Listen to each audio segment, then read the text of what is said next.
জি প্রিয় মোহতারাম, আমরা জানি আগামী ত্রয়োদশ জাতীয় সংসদ নির্বাচনে যারা প্রবাসী ভাইয়েরা রয়েছেন তারা পোস্টাল ব্যালটের মাধ্যমে তারা সমর্থন তাদের পছন্দের প্রার্থীকে জানাতে পারবে।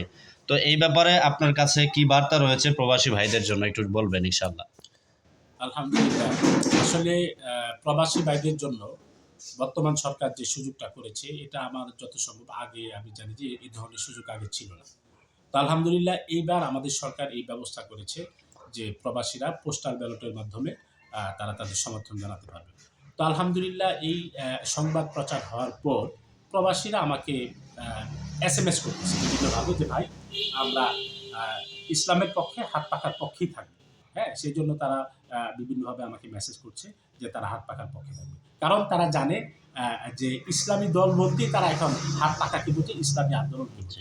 সেই জন্য আমি আশা করছি প্রবাসীদের ব্যাপক ভোট, ইসলাম প্রিয় জনতা, ইসলাম প্রিয়দের ভোট হাত পাখার পক্ষে আসবে ইনশাআল্লাহ। তার মানে আপনি মনে করতেছেন যে লালমনিরহাট 2 আসনে সম্ভাবনা রয়েছে বিজয় হওয়ার হাত পাকা? আল্লাহর রহমতে আমি আল্লাহর কাছে আশা করি ইনশাআল্লাহ। আমি যে সারা দেখতেছি দেশ এবং প্রবাসে যারা আছে আমাদের লালমনিরহাট দিয়ে আদিতমারি কালীগঞ্জে, তাদের ব্যাপক সারার ভিত্তিতে আসলে আমাদের একটা হাত পাখার নীরব বিপ্লব, এক কথায় যদি আমি বলি নীরব বিপ্লব। কারণ আমি দেখেছি যে আমাদের হাত পাখার লোকজন তারা খুবই সাধারণ জিন্দিগি যাপন করে, খুব সাদামাটা লোক, অনেক ভদ্র নম্র লোক। তারা আসলে হরিহর লোক চিল্লাপাল্লা এগুলো করে, তারা আসলে জাগা মতে তাদের সমর্থন দিয়ে দেবে ইনশাআল্লাহ। হাত পাখার একটা নীরব বিপ্লব আদিতবাড়ি কালীগঞ্জে হবে এবং হাত পাখা বিপুল ভোটে বিজয়ী হবে সেই প্রত্যাশা করছি।